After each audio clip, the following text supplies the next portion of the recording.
welcome to this, our final session in our formation seminar that we called Living Community, where we've been exploring the wonderful, wonderful book, Becoming Kin, an Indigenous Call to Unforgetting the Past and Reimagining Our Future. And we are super excited, like couldn't sleep last night. Christmas Eve excited, because Patty Krawec, the author, has agreed to be with us today. And welcome, Patty. Yay. Thank you so much for taking time. Sorry, that looks like all done, doesn't it? All done. Yeah, we're mostly Anglican, so don't be doing this. And you get freaked out. This is fine.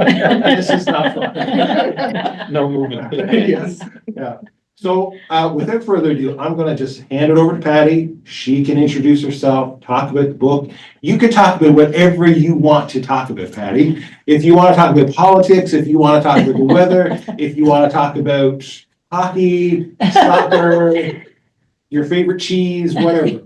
This time is yours. So welcome and thank you again.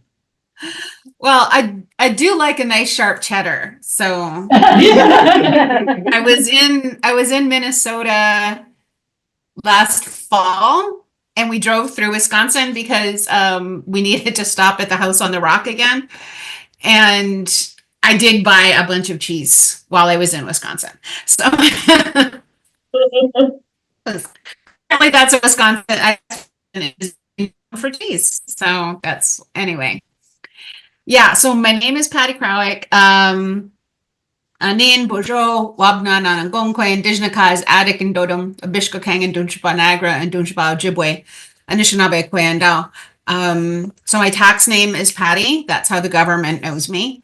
My dad called me Wabna Nanangonkwe, Morning Star, because I was born early in the morning. It's people often make like Indigenous names, like, you know, kind of this big thing, and it is a big thing. But it also doesn't have to be that complicated. I was born in the morning, and that's how my father named me. What's interesting, from an Ojibwe, an Anishinaabe belief system, is when you get to the other side, the spirits, you introduce yourself, to the spirit, to Peter at the gate, to, whoever you meet there. And if you give them an English name, then you go off on that other path. Like, oh, okay, so you belong over there. But if you have your Anishinaabe name, your spirit name, that's how they know you. And then they send you off the moccasin path, as, some teachers will call it. Which is really meaningful when you think about the legacy of colonization in Canada and the US, because of course the first thing that they did when they took children away from their parents, put them in boarding schools, put them, in residential schools, was they took their names from them. They gave them English names. And so whether you believe that or not, that your kind of eternal place is based on whether or not the spirits recognize your name, the people to whom that was done did believe that. They do believe that. And so what was being done to them was not just the physical separation of themselves from their land and from their families. It was a permanent spiritual separation. They were now, without their name, without an Ojibwe, without the name by which the spirits would know them, they were now cut off forever, eternally, from their ancestors, from their family members, from people who did have their names. And so to me, that's a really profound violence that is added onto all the other colonial violence that's done, right? Like every time we meet somebody, and I used to work with a young man from Bangladesh, and he would just tell people, oh, just call me Sam. And I was like, why? We can say Dostoevsky. We can figure your name out. We can, we can say all these other words. We can figure your name out. You don't have to change your name to fit in. And that's, so that's just kind of where my brain is at this morning, in part because that's the that's a podcast. That's an interview I listened to yesterday. The teacher was talking about names. And the first thing, of course, we always do as Ojibwe people is we introduce ourselves. My name, my clan. My clan is Caribou. That tells you where I fit politically. And now our governance systems obviously aren't active right now. They're active in some ways, but not in any kind of political sense that either of our countries would recognize. But Caribou clan had certain responsibilities, and when the woman married, she kept her clan. So the kids in Ojibwe in the Ojibwe society took their father's clan. So if their father was Eagle and mom's Caribou, and you wouldn't marry within your clan because that's how you marry siblings, and we all saw what happens to the European royalty when that's all you do is marry siblings and cousins. I don't know, that Habsburg chin is like really something. If you look at like medieval, early modern European royalty and how inbred they got. But yeah, you don't marry somebody from inside your clan. You marry out your clan, and the children, for the children follow the father's clan. Other tribes, the children follow the mother's clan. But for the Ojibwe, we follow the father's clan, unless the father doesn't have a clan. Like in my case, my husband's Ukrainian, and so I don't like whatever his clan is. It's in operation over in Ukraine. I don't know how they, Ukrainians governed themselves before Russia ruined everything. A long time ago, Russia ruined things for Ukraine a really long time ago, and that's on my mother's side. I'm also German Ukrainian. So that's also part of my history. So because the father doesn't have a clan within the Ojibwe system, we have a lot of ways to do that. And the way we were told was, well, then the boys will just follow the mother's clan. But normally they'd follow the father's clan. The mother keeps her clan because who she is still matters. Those relationships that she brings with her still matter. And from a governance point of view, she's going to sit in the part of the lodge with the other caribou because those relationships still matter. They don't get cut off just because, she married it. She didn't marry into that other clan. It's kind of a combination. So that all is really interesting to me. And a lot of it was really new to me as I was learning this, because of course, this isn't the world that I grew up in. My mom, I often say I was scooped by my mom because it was during the time of the 60s scoop. That's what they called it in Canada. They called it the 60s scoop when residential schools were starting to decline. And I mean, you couldn't have these kids going home to their native families. That was obviously not what anybody in politics wanted.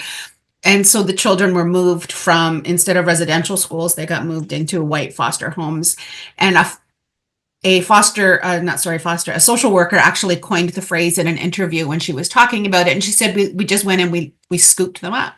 We just went and got them and put them in white families. And I heard a young woman talk about that.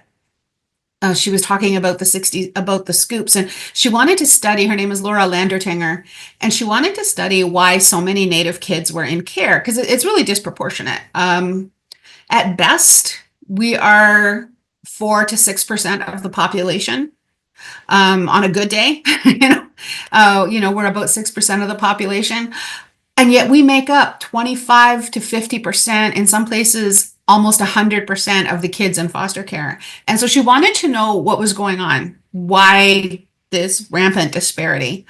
And to me, that's always really important.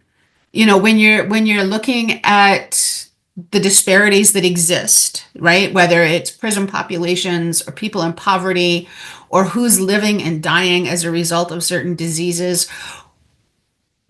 Can these deaths be grouped together in any kind of meaningful way? And Ruth Wilson Gilmore does talk about that when she says that racism is it's group differentiated vulnerability to premature death. And so what she's talking about is you're looking at these groups. And so why are so many Native kids in care? What's happening? And when she was doing her research, she found that there was a very deliberate shift away from residential schools and towards foster care as a direct result of the media and the outcome after the Second World War and the concentration camps. It wasn't like they looked at the concentration camps and thought, wow, that's really terrible. We shouldn't be doing anything that looked like that, because Hitler got his ideas from the way the West was from the way Canada and the US was treating Indigenous people, reservations and boarding schools. And he himself made that comparison back in 1939, an op-ed that he wrote in the 30s. So it's not something that we're looking backwards in history at, right? This was kind of known at the time. But what happened was the world was recoiling in horror from what they had seen. And so Canada and Laura kept talking about how they wrote this stuff down. She couldn't believe that they wrote this stuff down. They didn't want to be perceived in the same way. It wasn't that they had a problem with what they were doing. They just didn't want to be kind of caught up in this global horror at what was being revealed. And so, of course, putting kids in homes with nice white parents is better. And that just kind of perpetuates the severing. And that's why I say I was scooped by my mom, because that was the era in which she was teaching up north. She was teaching it towards the end of the residential school period in a little one-room schoolhouse just outside Sioux Lookout. When the marriage broke up, my mom and dad, when they broke up, she moved me south, right, about 2,000 kilometers away, to where I was raised with her parents, my grandparents in the Niagara region. I didn't know that there were any Indians around here, which seems really weird because there's a couple of reserves and 2 friendship centers. But of course, this was the 70s and the early 80s, and I still meet people who are surprised that Indigenous people exist at all.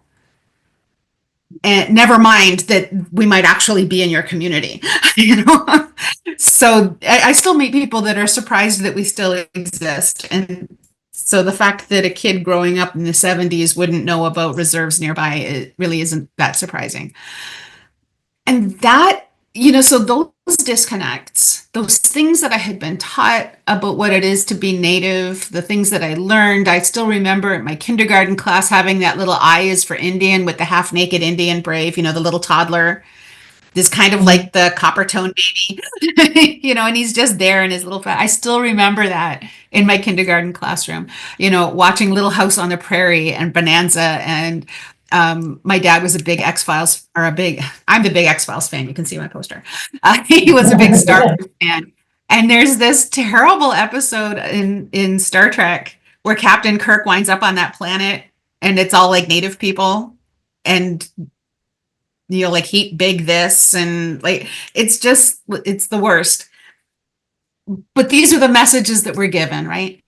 And even today, we may have updated that stuff quite a bit, but it's still a large part of how we're seen. And right now, like politics, the displacement and incarceration of people off of America, to move them off of American land, that we are all very rightly horrified by right now, right? Trump's policies, the administration that isn't putting up any kind of blockade to what he wants to do, because the fact is they want to do it too.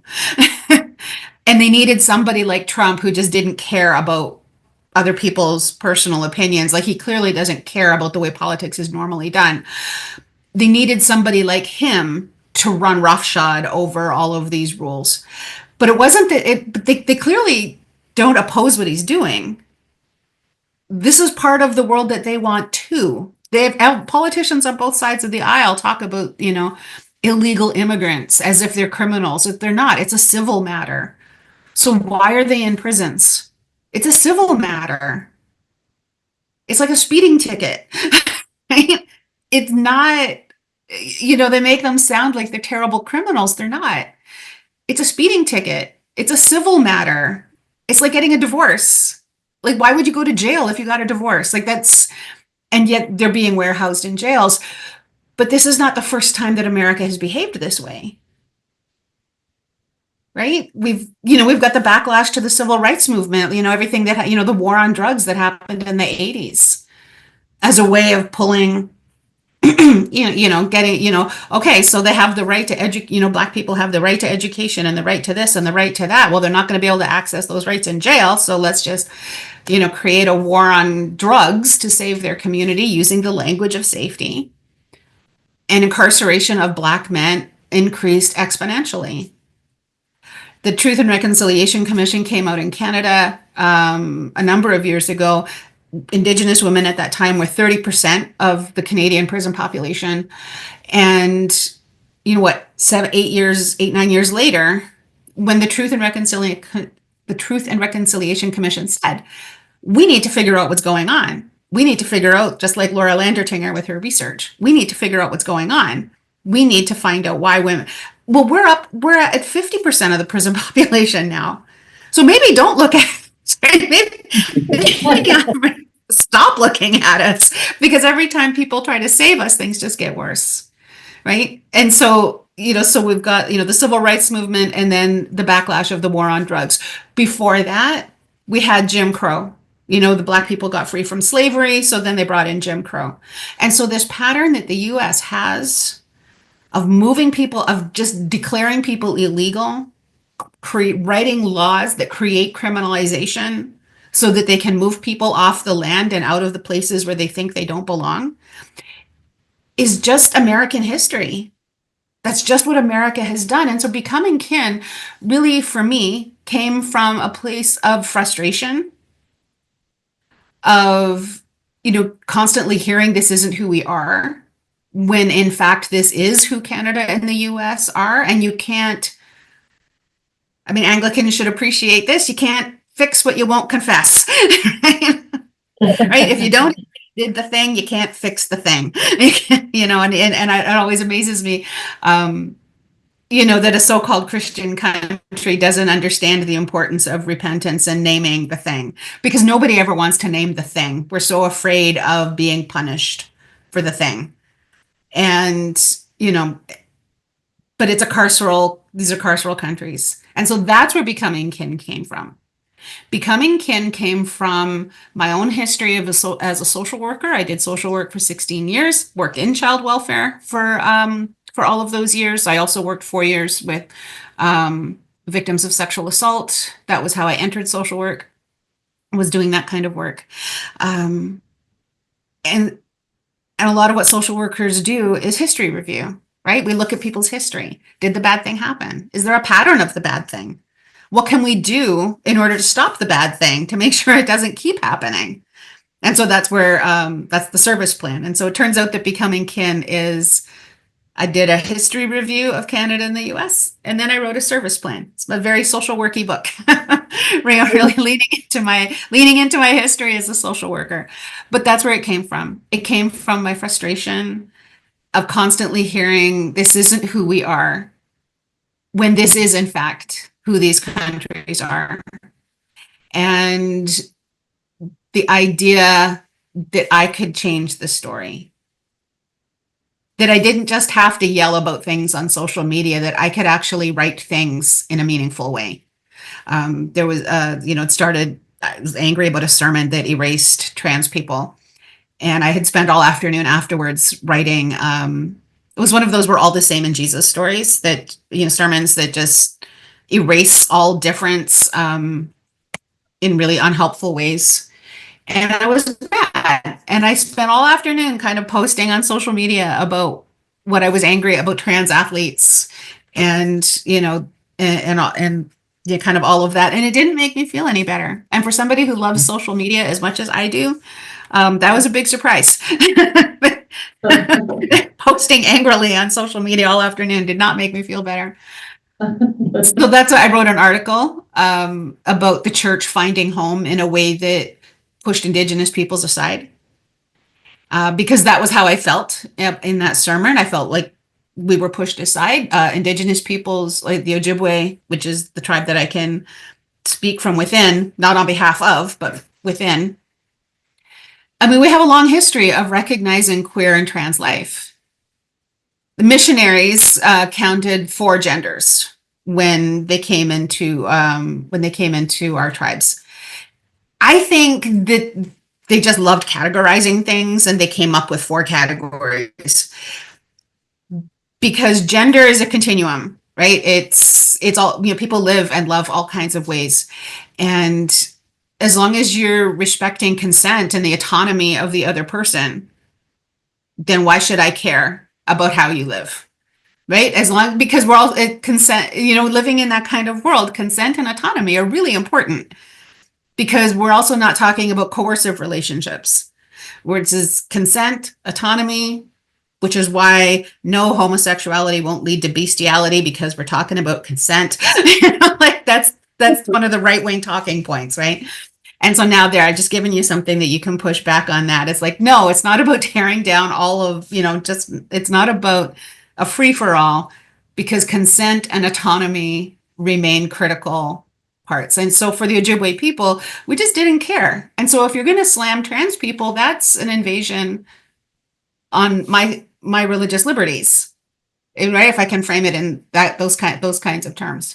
So that's why I wrote that piece. It wasn't specifically about trans people. It was about how that piece made me feel, because that's not my story to tell. That's somebody else's story. My story is the feeling of being pushed aside and erased and written on top of. So that's why I wrote that. And then an acquisitions editor from Broadleaf contacted me and asked if I had ever thought of writing a book after validating that, after confirming that she was real and that this wasn't some scam. Like, one of those Betty presses where I'm going to be out $5,000 and have a book nobody wants. After I confirmed with a couple of friends who are published authors that this was in fact real, we got Becoming Kin, which is, I often call it a bait and switch, that you get this book thinking it's going to be about how to become friends with the Native people. And what you get is a book about how to become the kind of people that we want to be friends with. And I do have another book coming out this fall. It's called Bad Indians Book Club. It is available for pre-order. And what I do with that is I just kind of expand the narrative. And just give me a sec. I'm going to show you the cover.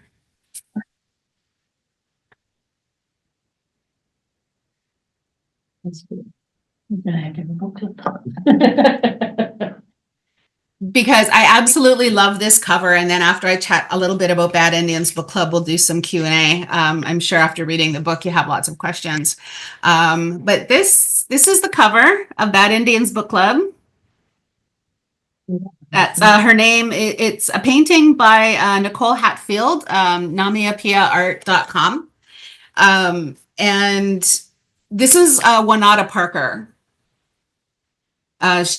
People are probably familiar with Quanah Parker. Empire of the Sun, I think, is the book that's out that the Comanche Nation has actually put out a statement against, saying that this is not an accurate reflection of our history. But yeah, so Wanata is his daughter. She did go to an Indian residential school. She was probably sterilized while she was there. She never had any children, although she did marry. And when I messaged a friend of mine who is Comanche, her name is Wayoti Parker, Wayoti Old Bear, if she knew anything about Wanata, like would Wanata be a good person to be on the cover of Bad Indians Book Club? And bad Indians are people who just refuse to go along. And we're just good. If you don't want us in the places where the decisions are being made, in the center, in the colonial center, that's fine. We're going to stay in the margins where you've sent us, and we're going to make friends with other people that you have pushed off to the margins. Because guess what? It's all Indian land, even the margins.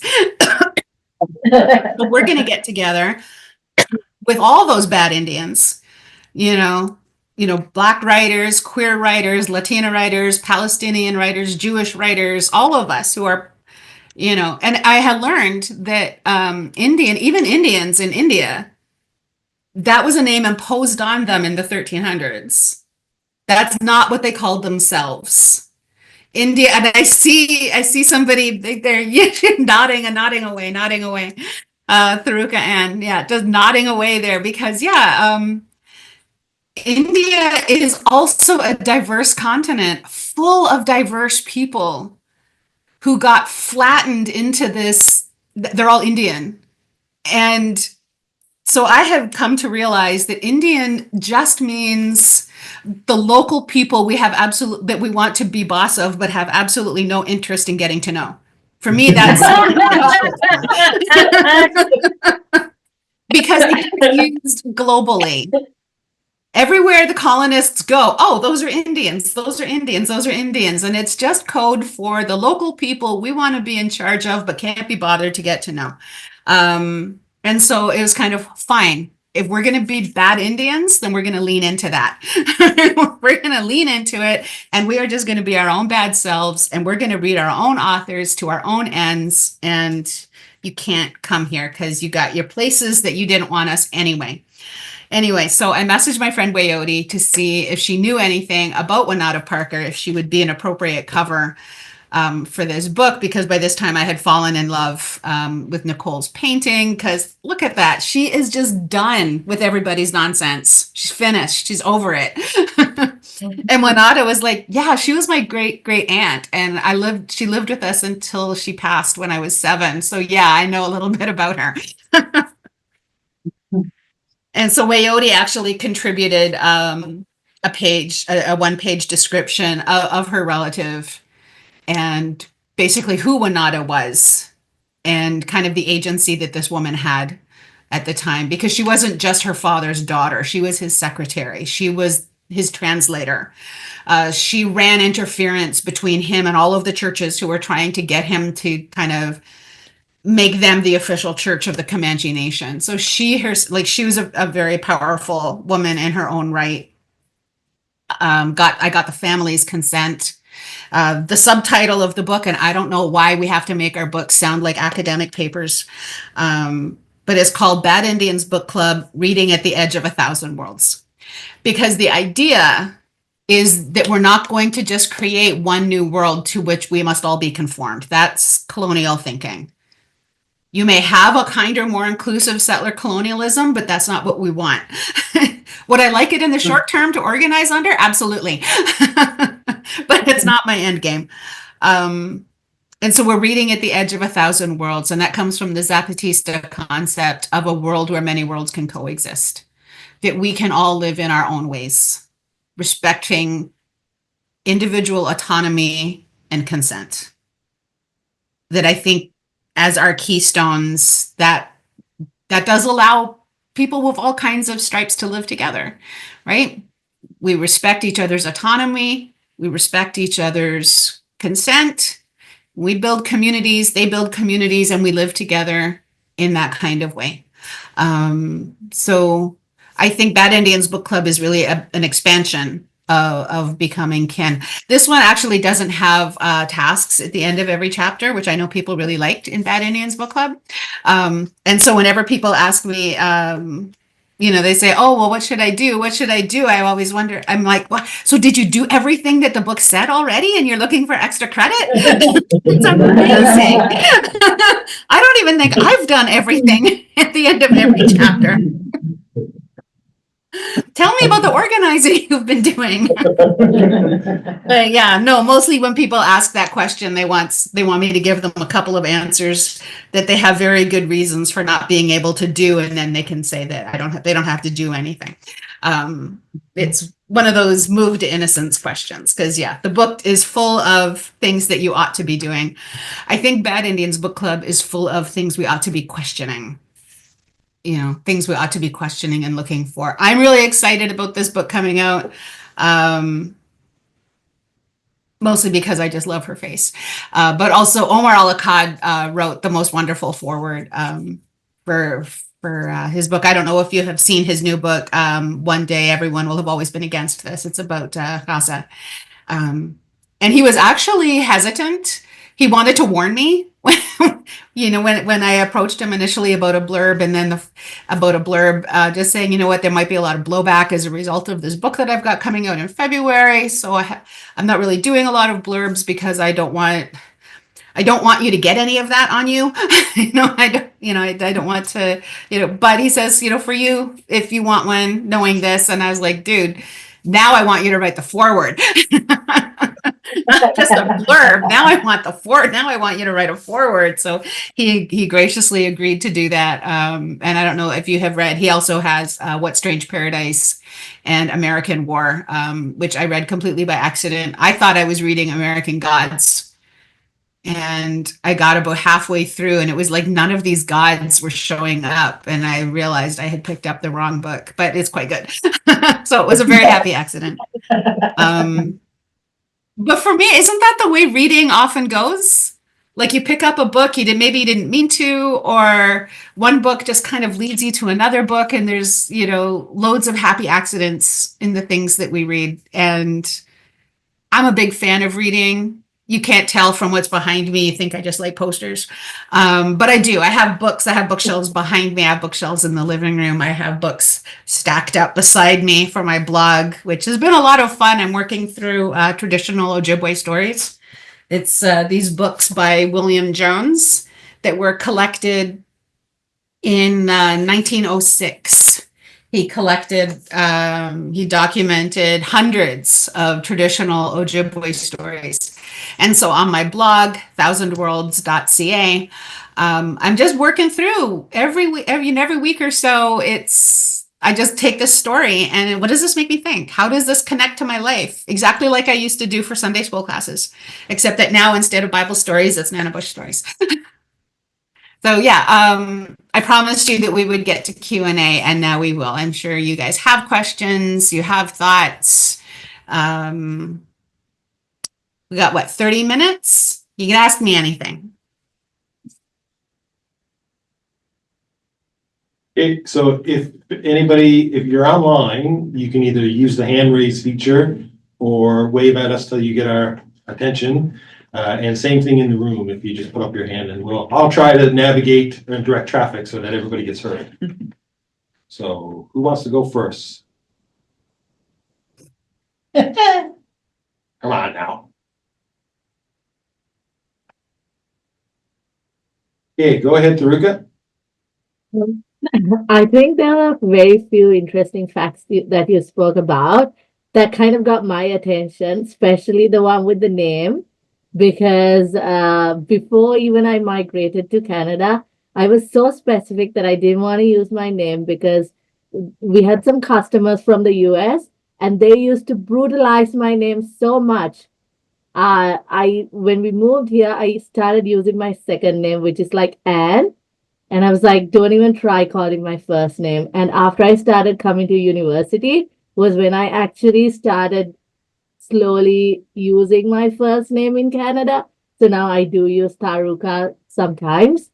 Not sometimes. At school, I think I use it all the time now. Because I feel comfortable in this environment to use it.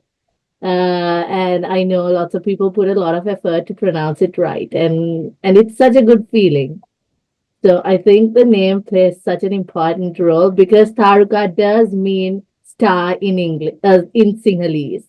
So it is a truly meaningful name to me.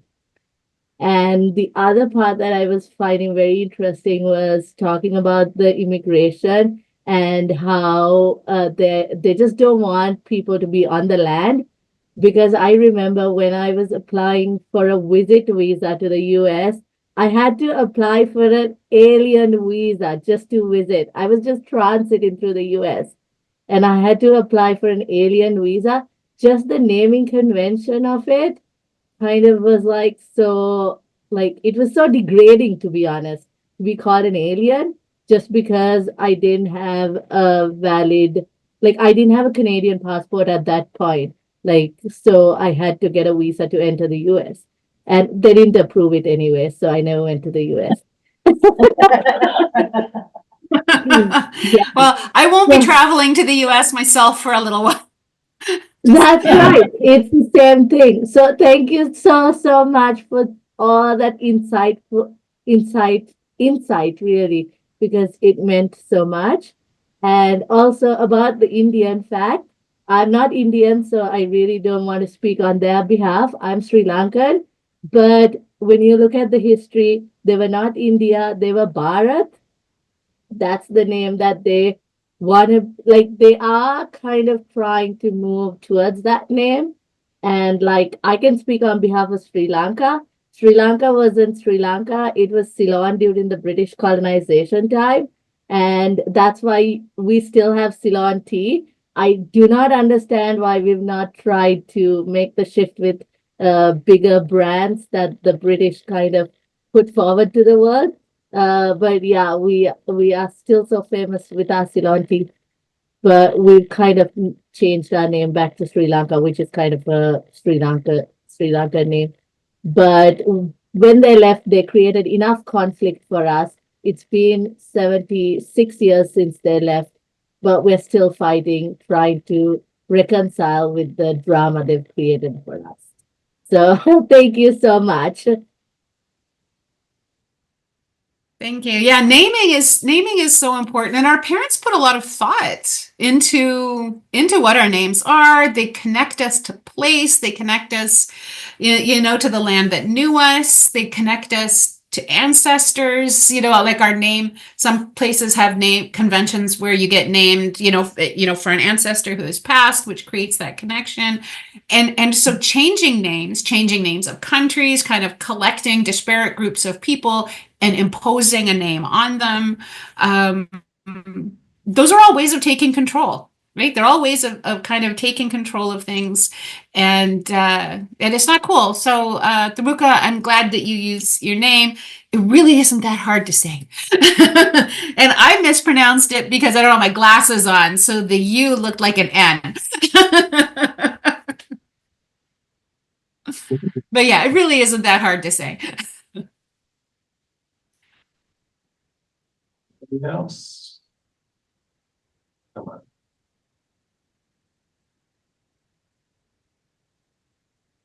Okay, I'm going to ask a question, Patty.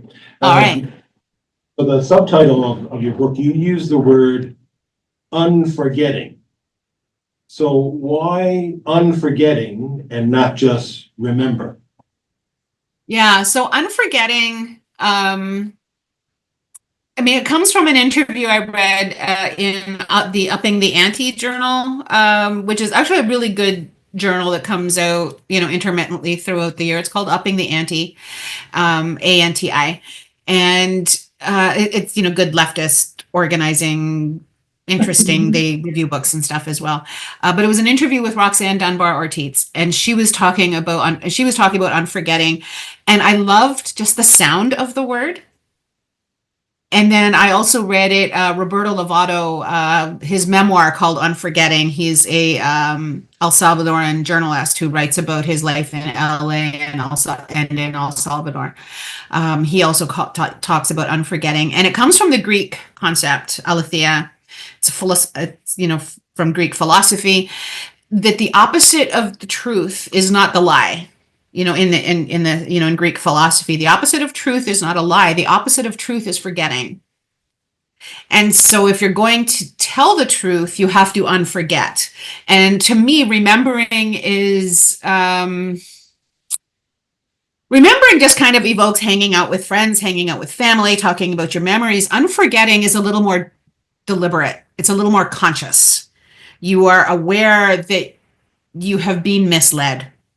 You're kind of digging back into the histories and the stories you weren't told. Forgetting, if we understand forgetting as being the opposite of truth, we're watching this happen in real time in the US, right? If you want to say, how on earth could this happen? We're watching the Trump administration literally rewrite history in front of our eyes. Right?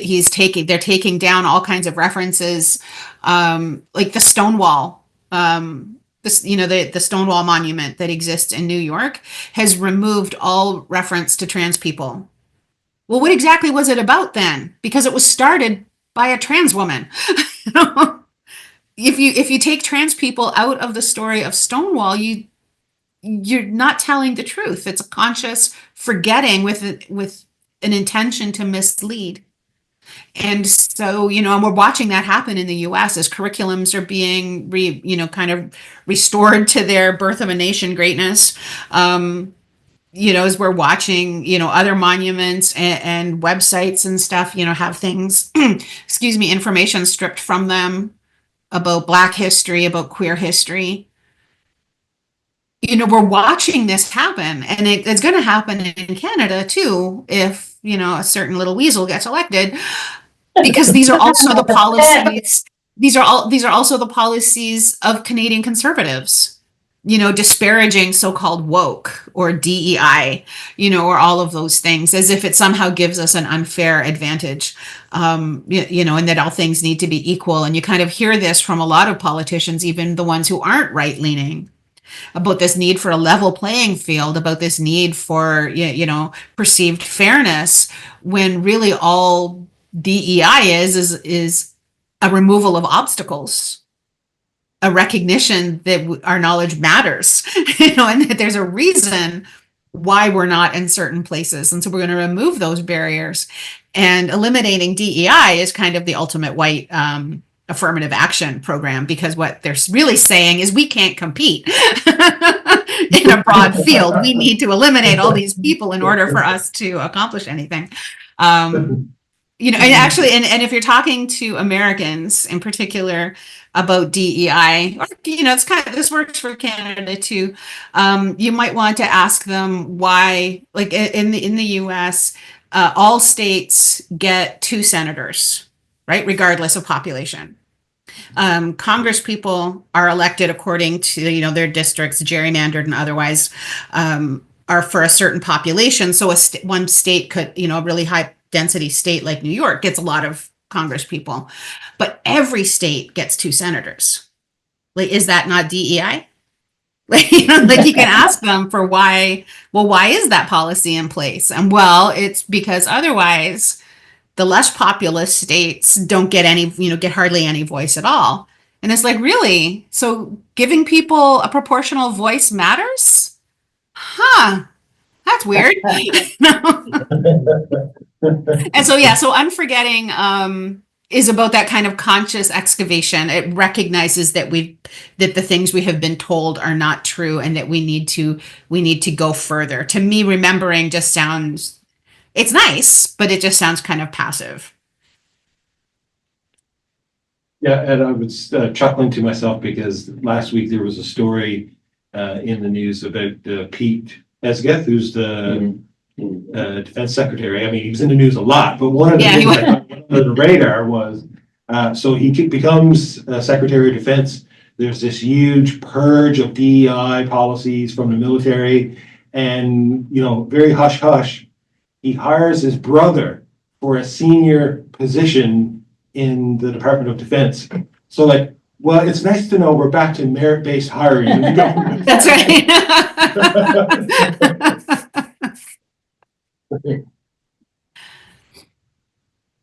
Any other? Oh, Michelle, go ahead. Yeah, I have a question. What in the writing of the book and it coming out, what were some of the reactions, like how that you would recall? Like, what was the feedback? So I missed about half your So question. when your book came out, what was some of the feedback you got that stood out to you? It was generally positive. People seemed to really like it. They talked about it being, generous and invitational, which I thought was really funny because I wasn't feeling either of those things when I wrote it. By the time I got to the solidarity chapter, I didn't know if I even wanted to be in solidarity with the people I was thinking of as my target group anymore. But I had promised my editor this chapter, so I had to write it. Which is why I wrote about the deer abandoning the Anishinaabe, because sometimes we do need to take time apart and just do our own work in order to come together as equals. One piece of negative feedback that I got that I took very seriously came from Anishinaabe News, which is obviously an Anishinaabe newspaper in Northwestern Ontario. And it was a generally positive review. But he said that he was disappointed that the writing wasn't more firmly anchored in Anishinaabe land. And I mean, he was right. I mean, some of that was was because it was a US publisher. And so that's why it's so American heavy, because it's a US publisher. Like, even down to, I would write Canada in the US and they would change it to the US and Canada. Oh my God. So even down to that. But I did take that criticism very seriously. And Bad Indians Book Club, I worked very hard against that. I worked very hard to anchor it in Anishinaabe stories, in Anishinaabe land. I insisted on Canadian spelling. Yeah. Because I'm writing from Canada and my position as a writer matters. The fact that I'm telling these stories from Canada, from Ontario, those things matter. The fact that my father's family is from Northwestern Ontario, that matters in terms of the context of where I'm writing from and how people may understand my words. And so, yeah, so that was one piece of criticism I received that I took really seriously, and I worked against it. So I'm actually, now that we're kind of entering in the promotional stage of Bad Indians Book Club, I have to find him, like find the author, find this review and make sure he gets a copy of Bad Indians Book Club to review, because I did take that critique very seriously. For the most part, otherwise, it's been very positive. People really like the tasks. That's something that I often hear, is that people really like the tasks because the book evokes all kinds of feelings. And then people don't know what to do with those feelings. Okay, now I'm seeing all this injustice, but what do I do about it? And then, and then we feel helpless, and then we move on to the next book. And so actually my editor, Valerie, actually said, she suggested putting in a task for that reason. She says, you're giving us all these big feelings, but we don't have anything to do with these big feelings. So there's a task. There's something kind of similar in Bad Indians Book Club where I use a lot of footnotes, which Becoming Kin didn't have. It's got like the references in the back, but no footnotes. Bad Indians Book Club has a ton of footnotes, some of which are just straight up reference. This is where the quote came from, but others are kind of a little more chatty. Some of them include ideas, like where I'm talking about banned books and the importance of getting involved, not just, those book bags that say, oh, I read banned books. Well, good for you. Why don't you get involved in the places where the books are being banned? Why don't you get yourself there? Because I'll tell you, the people who are banning books, that's where they are. And so if you want other people to be able to access banned books, you reading banned books doesn't accomplish anything. But you getting yourself onto the library, onto the library board, or as a school trustee, or involved, like exactly what you guys are doing with the book club, getting involved in these places. So I've got a footnote there that includes a resource that Mariam Kaba has put together if you want to get involved with libraries and the important work that libraries do, because I love libraries. I love that they exist. They're like the one place you can go that doesn't require you to spend money. They're really good. So there was that feedback, and then also the fact that my drawing of connections. That people, will tell me that they never thought of certain things, like reservations, boarding schools, foster care, that they hadn't thought of those things as being connected.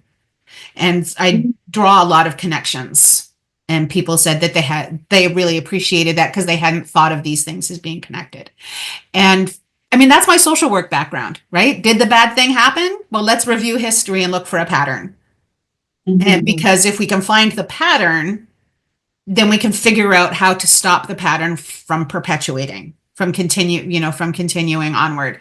So that's just my social work training that taught me how to do that. But also from an organizing standpoint, how are we going to fix the things if we keep being surprised every time the thing happens in a new way? Yeah. Thank you. That was a great question. Thank you for helping me think that through.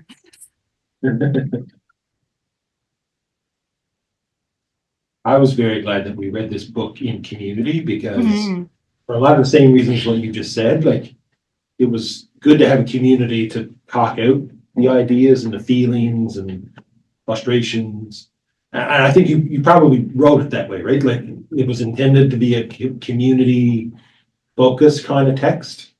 Yes. Yeah. And I think I say early on that I hope you're reading this with somebody so that you can engage with it. And I talk about this a little bit more too in the introduction to Bad Indians Book Club, that books don't change us just because we read them and they change our opinion on something. They change us because of the way we engage with them alongside other people, because of the conversations they provoke. And in Omar's forward, he comments, and actually I'm dead curious because he comments that he doesn't always agree with me. in some of my interpretations of some of the things that both of us have written. He said, but he really liked those parts of those points of disagreement because it helped him to see the writing from a different perspective, through a different lens. So yeah, I'm really curious about what it is that he disagreed with, because he doesn't say. So if we ever actually do an event together, I'm going to ask him that and make him answer that in front of everybody. I might regret that. Because maybe he's right. Maybe his interpretation is more useful. And I tend to think that way more useful rather than good or bad. I don't think there are right or wrong or good or bad ways. I think there's ways that move us towards the world we say we want to live in. And there's readings that don't. There's readings that take us someplace else. And so that's, I was kind of wrestling. You could probably see that in Bad Indians Book Club or in Becoming Kin, because sometimes I still talk about, something being a bad reading or wrong or something. And I tried to weed that out because I'm not sure that that's helpful. It's what world are we trying to build? And how can we read this story in a way that helps us build it? Because we can emphasize, and I work through this on my blog as well. How can we, what are we emphasizing or looking for in these stories that can help us, become more expansive? Like learning the story of the Good Samaritan, and Christians are the only ones who call him good. The Bible doesn't call him good. The text doesn't call him good. A real mind blower for me came from a Jewish account that I used to follow on Twitter, and now I follow her on Blue Sky. Her name's Jessica Price. She has a wonderful blog called betterparables.org. And she points out that Jesus' listeners would have gone immediately to 2 Chronicles 28 when the Samaritans, the people who would become the Samaritans, helped the Judeans who had just been trounced by Assyria.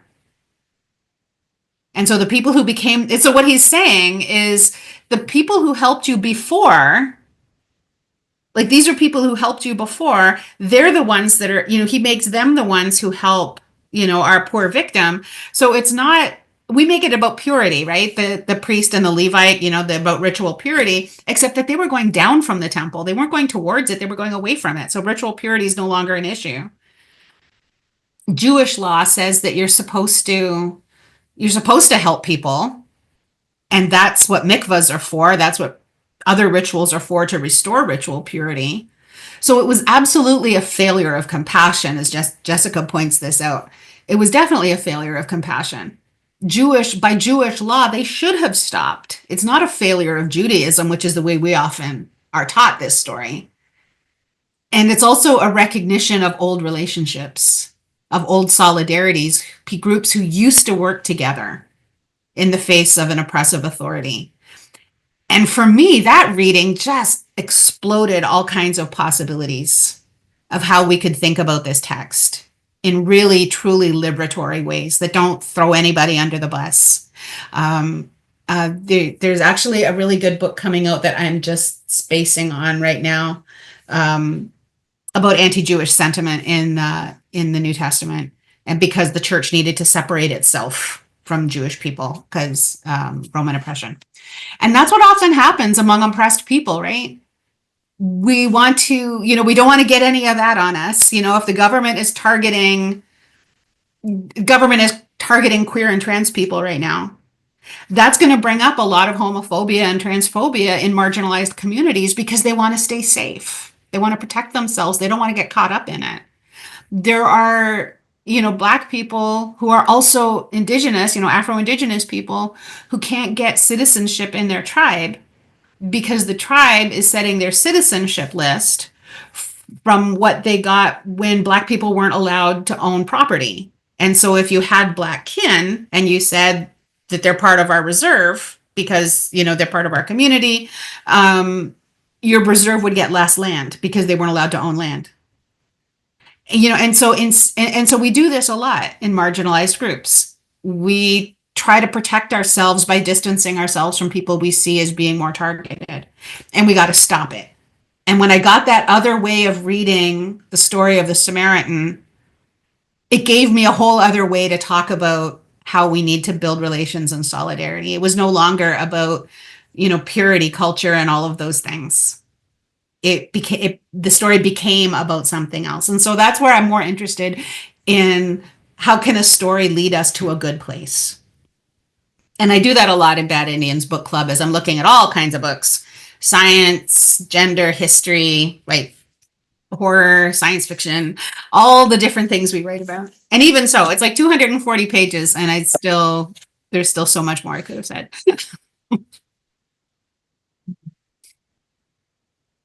Time for one more question. Comment.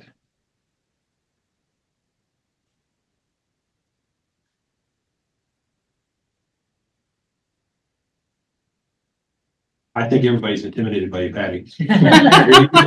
You're usually a very talkative bunch. I can't get them to shut up, but nobody wants to say anything. I have a comment. Yep, go ahead, Michelle. I'd like to say thank you for the book. It was transformative for me and I really, really enjoyed it. So thank you so much for writing it. Oh, thank you.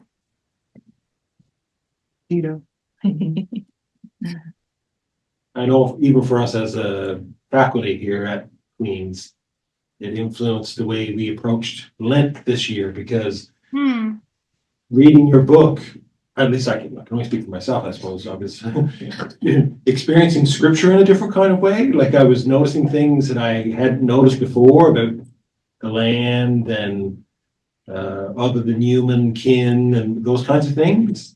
And so we decided our Lenten theme is The Rocks Cry Out, praying the season of Lent with all of creation. And each week we're trying to take one of the readings and just, what is the land saying to us? What is the water saying to us? What are, animals and other creatures saying to us? So it impacted the way we're experiencing the season of Lent. So thank you for that too. Oh, that's really cool to hear. Thank you. Have you seen Mary Jorstad's book, the Hebrew Bible and Environmental Ethics? Well, No, it's a wonderful book. She teaches environmental ethics. I mean, do you know that book? She will. Yeah, it's called The Hebrew Bible and Environmental Ethics by Mary Jorstad, and she talks about exactly what you're talking about. The listening to the land, listening to the animals, but she just points out how in the Old Testament, like what we call the Old Testament, the prophets talked about the land as having agency and feeling, and she disputes the notion that these were metaphors. She says, no, they're not metaphors. This was how they saw the world. Not the trees actually clapping, but the trees feeling joy and responding in a way that made sense to them. And the trees and the land having a relationship with the creator that's outside of us. She has a really wonderful discussion of Job, where it's basically, where God's just basically saying, I got a whole lot going on that you are not the center of.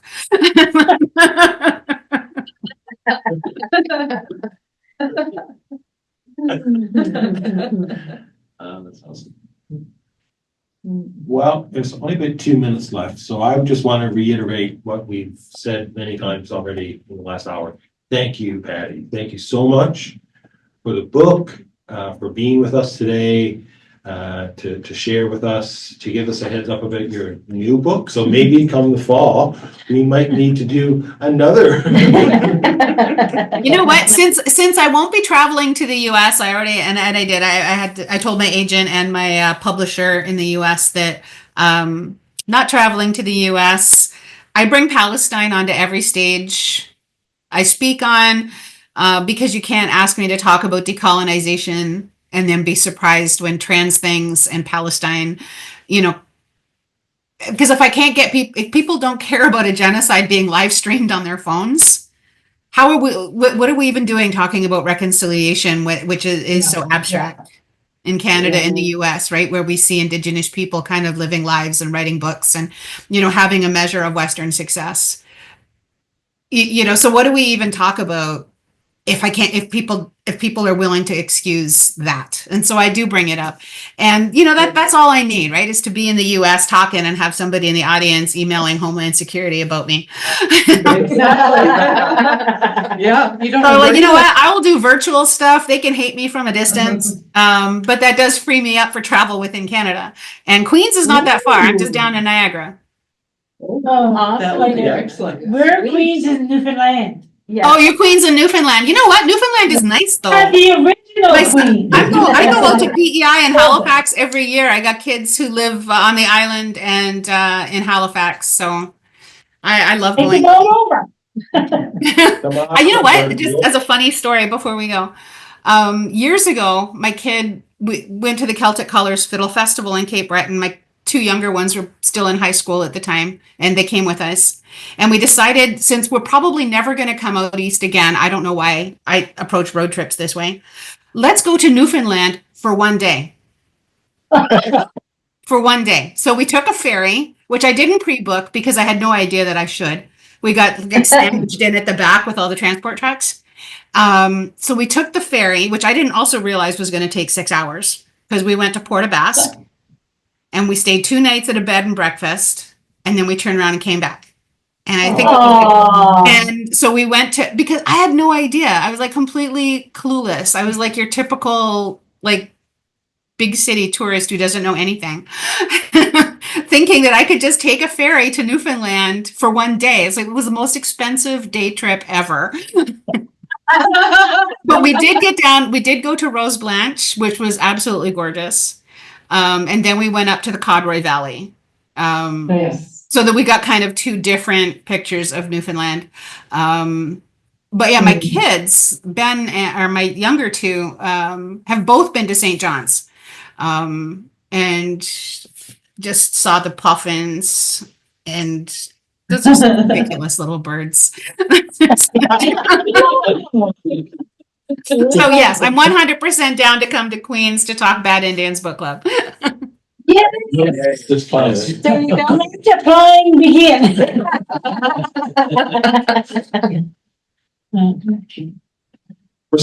We're plotting and scheming here now, so. Those are our grand employer people. Accepted. Yes, thank you so much again, Kim. We really, really appreciate it. Mhm. Well, thank you. Thank you very much.